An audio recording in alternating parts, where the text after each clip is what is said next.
ይዤላችሁ የቀረብኩት ቺክን ካሪ ወይንም ደግሞ ቺክን በተር የሚባለውን የምግብ አይነት ይሆናል። ጓደኞቼ ሼር፣ ላይክ፣ ኮሜንት፣ ሰብስክራይብ ማድረግ እንዳትረሱ።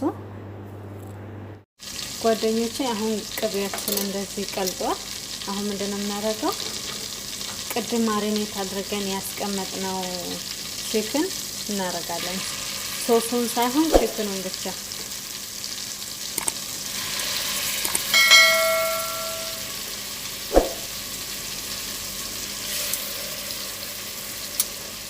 የዶሮ ስጋችን ማለት ነው። አጥንት የሌለውንም መጠቀም እንችላለን፣ ይሄኛውንም መጠቀም እንችላለን። ግን ብዙ ጊዜ በተለምዶ አጥንት የሌለው ስጋ ቦነስ የሆነ የዶሮ ስጋ ነው የሚጠቀሙት። ግን ደግሞ ሰዎች ይሄንን ነው የሚወዱት። ስለዚህ ይሄንን እንደዚህ ያደረግን እንጠብሳለን። በጣም እስኪበስል ሳይሆን ግማሽ ኮክ እዛ እንዲያርገን እያገላበጥን እንጠብሳለን ማለት ነው። ለዚህ ማሰራር የሚያስፈልገን የዶሮ ስጋ ያስፈልገናል። የተፈጨ ቲማቲም፣ የተፈጨ ሽንኩርት፣ ሳልሳ እና ቅመማ ቅመም ያስፈልገናል። ቅመማ ቅመሙ የሚያስፈልገን ምንድነው? እዚህ ጋር ጨው አለን። ጨው 1 ማንኪያ፣ ፓፕሪካ 1 ማንኪያ፣ ፍልፍል አስወድ ግማሽ ማንኪያ፣ ፍልፍል ሀር ሩብ። ሰዎቻቸው የማይወዱ ከሆነ ይሄን ስቴፕ መዝለል ትችላላችሁ። እኔ ግን ሩብ የሻይ ማንኪያ ነው የጨመርኩት። እዚህ ጋር ገረም መሳላ ጨምሬያለሁ ግማሽ ማንኪያ እና 1 ከግማሽ የሻይ ማንኪያ ካሪ ፓውደር። ቅመማ ቅመሞቹ እነዚህን ይመስላሉ። እዚህ ጋር ዝብዳ አለኝ ወይንም ደግሞ ቅቤ። እዚህ ጋር ከልአብያድ አለኝ። እዚህ ጋር ደግሞ እንደምታዩት ነጭ ሽንኩርትና ዝንጅብል የተፈጨ። እዚህ ጋር ደግሞ ኩኪንግ ክሬም ያስፈልገናል እና ሮብ ይሄ ያስፈልገናል ይሄንን ስራ ለመስራት ማለት ነው። ቤተሰቦቼ አሁን ምን እናደርጋለን? ቺክናችን ላይ ከልአብያድ እንጨምራለን። ከዛ ነጭ ሽንኩርትና ዝንጅብል የተፈጨ 1 ማንኪያ እናደርጋለን።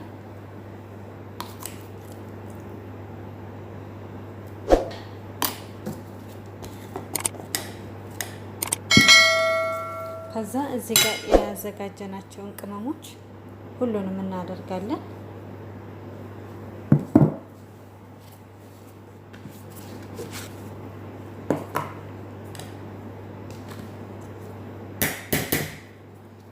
እዚህ ጋር ሮብ እናደርጋለን።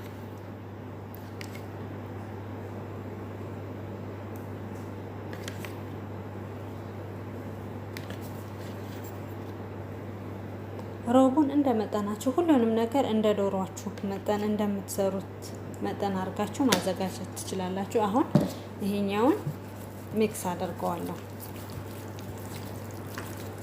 እና ለ30 ደቂቃ ማሪኔት አድርጌ አስቀምጠዋለሁ።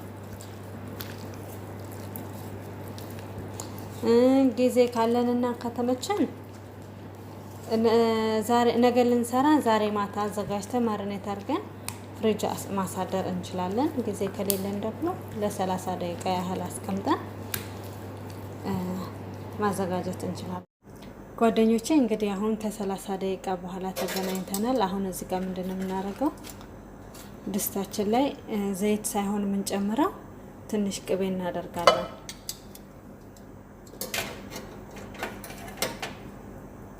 ቅቤው እስከሚቀልጥልን ድረስ እንጠብቃለን። ጓደኞቼ አሁን ቅቤያችን እንደዚህ ቀልጧል። አሁን ምንድነው የምናደርገው?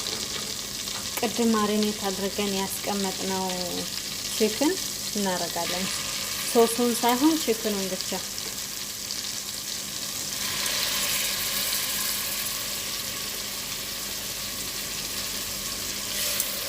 ጓደኞቼ አሁን ዶሮአችን እንደዚህ ሆኗል። እያንዳንዱን ቃስ እያደረግን እንገለብጠዋለን። አናማስለውም፣ ግን መገልበጥ ብቻ ነው።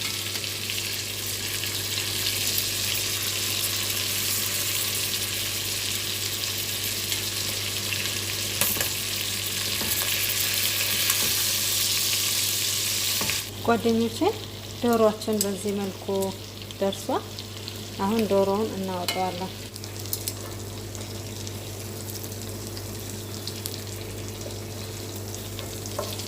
ጓደኞቼ እንደዚህ አውጥተን ሁሉም ከጨረስን በኋላ ድጋሚ በዛው ድስት ማለት ነው ቅመም ቅቤው ምናምን ስላለ በዛው ድስት መልሰን ቅቤ እናደርጋለን።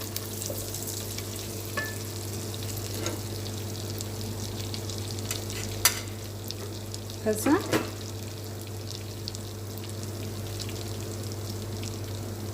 ቅድም ፈጭተን ያስቀመጥነውን ሽንኩርት እናደርግና እናቁላላለን ሽንኩርታችንን። ጓደኞቼ ሽንኩርታት እንዴት አቁላልቷል። አሁን ፈጭቼ ያስቀመጥኩትን ቲማቲም አደርግበታለሁ። እንግዲህ እንደምናየው ቲማቲሙና ሽንኩርቱ እንደዚህ ተቁላልቷል። አሁን ቅድም ቺክኑን ወይንም ደግሞ የዶሮውን ማሪኔት አድርጌ ቅመሙ አለኝ። ስጋውን ብቻ ነው የጠበስኩት፣ ቅመሙን አልጨመርኩም። ስለዚህ እሱን ቅመም አደርጋለሁ።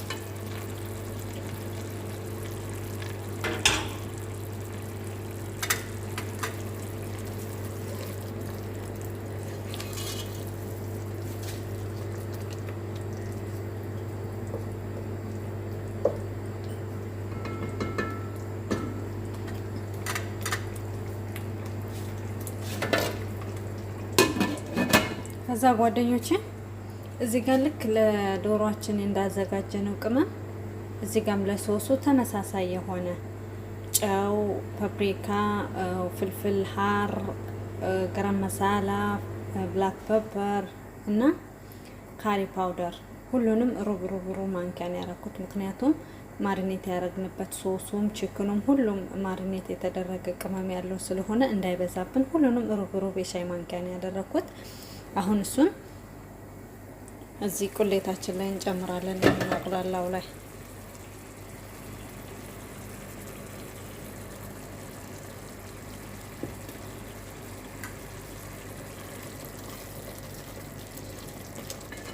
ጓደኞቼ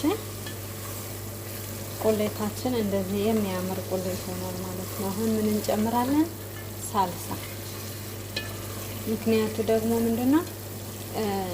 ኩኪንግ ክሬሙን ስንጨምር ነጭ እንዳይሆን ማለት ነው። አሁን መልኩ ያምራል፣ ግን ኩኪንግ ክሬሙን ስንጨምር ነጭ ይሆንብናል መልኩ። ስለዚህ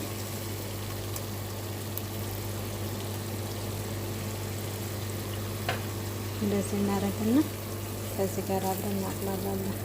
አሁን በዚህ መልኩ እንደዚህ ሆኗል። አሁን ጋዙን አጠፋና ቁሌቱ እንዲበርድልኝ እተወዋለሁ። ምክንያቱም ድጋሚ ጓደኞቼ አሁን ቁሌቱ በርዷል። በጣም እንዲበርድ ደግሞ እዚህ ጋር ኩኪንግ ክሬም በዚህ አንድ ሙሉ አደርጋለሁ ማለት ነው። ይቅርታ።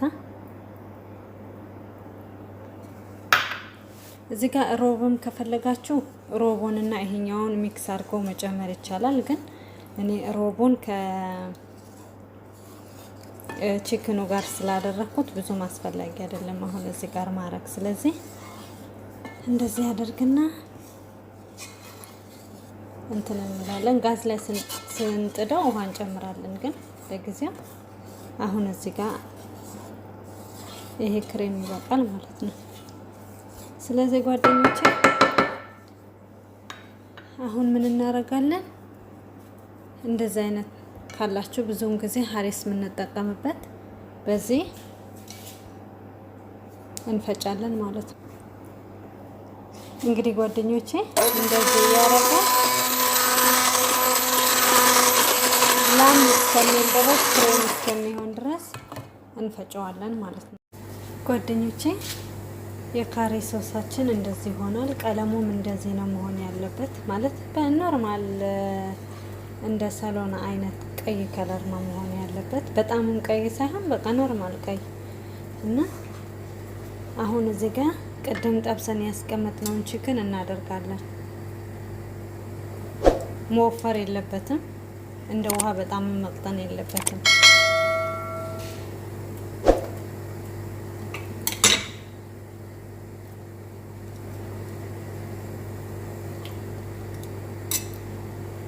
ዶሮ ስላበሰል ነው ብዙም እንትን አይልም፣ ሰዓት አይፈጅም። ጓደኞቼ በዚህ መልኩ ጨርሰናል ማለት ነው። ይሄን ይመስላል። በጣምም አልወፈረም፣ በጣምም አልቀጠንም። ከዚህ በላይ መሆን የለበትም። እንደዚህ ቆንጆ ነው። እንፋሎቱ ስላለው በደንብ እንትን አይልም እና ይሄን ይመስላል ጓደኞቼ። ካሪያችን እንግዲህ ይሄንን ይመስላል። በዚህ መልኩ አልቋል። አሁን ከላይ ትንሽ በጣም የቀላ የሚመስለው ጓደኞቼ ካሜራው ማለት ቪዲዮ ላይ ስለሆነ ነው እንጂ እንደዚህ ቪዲዮ ላይ እንደምታዩት በጣም ቀይ አልሆነም እና እንደዚህ አደርግበታለሁ ትንሽ ክሬም እንደምታዩት ማለት ነው። እና ይሄ ምግብ የሚበላው ከኤሻቢያድ ጋር ነው። ይሄው ኤሻቢያድ አዘጋጅቼ ጨርሻለሁ። አብራችሁኝ ስለነበራችሁ እጅግ በጣም አመሰግናለሁ።